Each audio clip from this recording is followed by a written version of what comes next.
Hi guys and welcome to WholeElise. I'm Elise and this is part 2 of my intensive guide into making natural hair deep conditioning treatments that will rival anything that you can buy in a store. So today I'm going to show you how to make deep conditioners using active ingredients like hydrolyzed proteins, humectants, and other moisturizing and strengthening agents. So there is a lot to cover with this one, so we're going to get straight into it. If you missed my first tutorial where I showed you how to make conditioning hair masks, then that will be linked in the description box below, or to check it out you can click the eye icon above. Let's start by measuring out our ingredients. Weigh distilled water. If you don't have this, you can use freshly boiled water that has cooled. To your water, add coconut milk powder. This is an optional ingredient, but I'll explain more about its benefits later. Measure out the glycerin, hydrolyzed wheat protein, shea butter, castor oil, and cereal alcohol. And our emulsifier. I'm using an olive-derived emulsifying wax. Compared to making my hair conditioning mask, a lot more goes into making intensive deep conditioners. At WholeElise.com you'll learn more about how deep conditioners function, as well as why they're so effective, how to add hair strengthening ingredients like hydrolyzed proteins, as well as how to properly emulsify and stabilize your deep conditioner so that it will last for months. There's also a formula calculator to help you scale up and down this recipe so that you can make the perfect amount every time. Find out more at WholeElise.com, it will be linked in the description box below. The 3 ingredients that are designed to specifically hydrate your hair in this deep conditioner are water, glycerin, and coconut milk. The addition of water is what makes deep conditioners so effective at being able to restore and provide moisture to your hair. And it's here where we really start to make homemade products that can rival whatever you buy in the stores. First off, water is the only ingredient that can actually hydrate your hair. All these other moisturizing agents are simply concerned with either attracting or retaining moisture in your hair shaft. But water by itself isn't enough to provide lasting moisture, which is why we need the next set of ingredients to make sure that we make an effective, long-lasting deep conditioner. Mixing oils and water together to form an emulsion can be a little bit tricky, but trust me, it is definitely worth it, especially if you plan on making products that are not only stable but can last for several months and you don't need to keep them refrigerated. Once you've measured out our ingredients, we can combine them in 2 separate heat-proof containers. For the water phase, to the coconut milk, add the hydrolyzed wheat protein and glycerin. To make our oil phase, combine the shea butter, emulsifying wax, cetyl alcohol, and castor oil.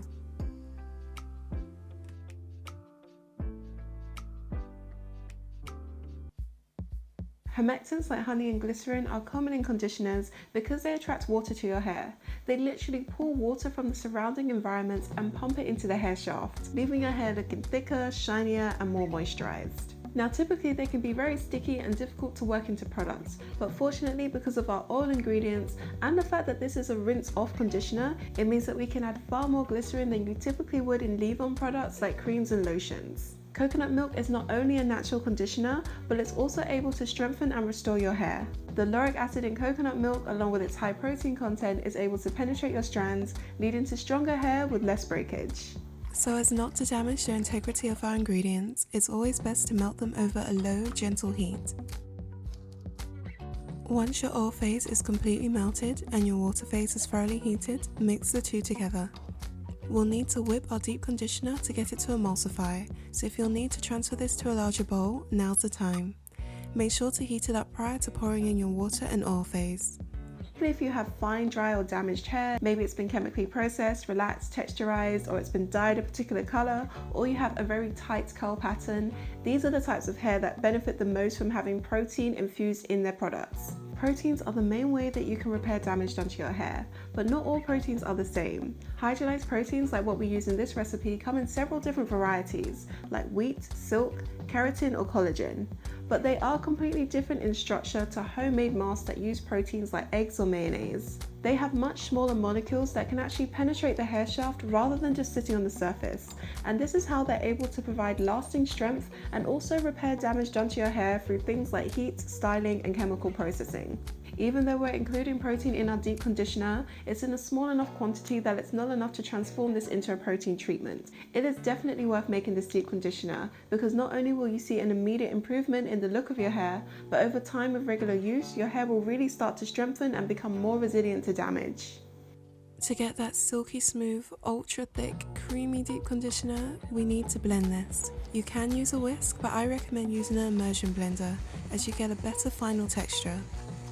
We need our oil ingredients to be fully dispersed throughout our mostly water base, so blend until you start to see the deep conditioner thicken.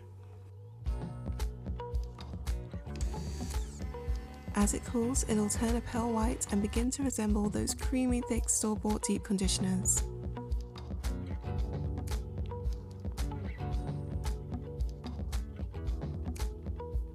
Even though you can get water and oil to mix together by using emulsifiers, they're not guaranteed to stay together, and they can actually still separate, especially if they're exposed to different climates or temperatures, which is why we need stabilizers. Now, in my previous hair mask tutorial, we used cereal alcohols to thicken and provide slip, but it can also be used to stabilize emulsions. Not only do fatty alcohols like cereal improve the texture of hair and skincare products, but particularly for deep conditioners where they're going to be kept in a hot and steamy bathroom, they are a vital component to stop them from separating. Now, including ingredients like this for homemade skincare is definitely more on the advanced side, but you guys have stuck with me thus far, and this is where we really start to kick it up a gear in terms of the types of products we can make. And of course, I am not leaving you guys out to dry. For anyone wanting more information, particularly when it comes to naturally derived ingredients like fatty alcohols or emulsifiers, do check out WholeElise.com because I do more explainers and have more deep dives into ingredients. This next step is crucial in making a deep conditioner that won't spoil and you can use for several months. Adding in a preservative is non-negotiable,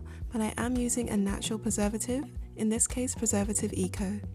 Vitamin E works as an antioxidant to prevent our oils from turning rancid. It also has a number of benefits for the hair, so make sure to include this too. At this point, you can add in any essential oils that you want to use for fragrance. I'm using a blend of orange, grapefruit, lavender and peppermint essential oils. Check out my website for more information on where you can buy preservatives and other ingredients that are used in this recipe. Again, make sure to mix all of your cool down ingredients. You can also give it one last blast with the immersion blender to make sure that everything is thoroughly incorporated. For whoever needs to hear this, a dime size amount definitely does not apply here, if it ever did. Obviously this is a rinse off product, so use as much as you need to make sure that all of your hair is evenly coated. Unlike with hair masks, deep conditioners need to be applied to clean hair. You'll need to leave your deep conditioner on for 30 minutes to allow for maximum absorption of all of the active ingredients. Feel free to also add gentle heat or steam to speed up this process. So I hope that these tutorials have given you a little bit of faith that you're not quite at the mercy of cosmetic companies when it comes to hair and skincare products. Self-sufficiency is actually pretty doable when you have a good guide. Check out these other hair care tutorials on screen and subscribe with the notifications bell to learn how to make even more natural cosmetics. If you haven't already, check out my conditioning hair mask tutorial or these other natural hair DIYs. Thanks for watching.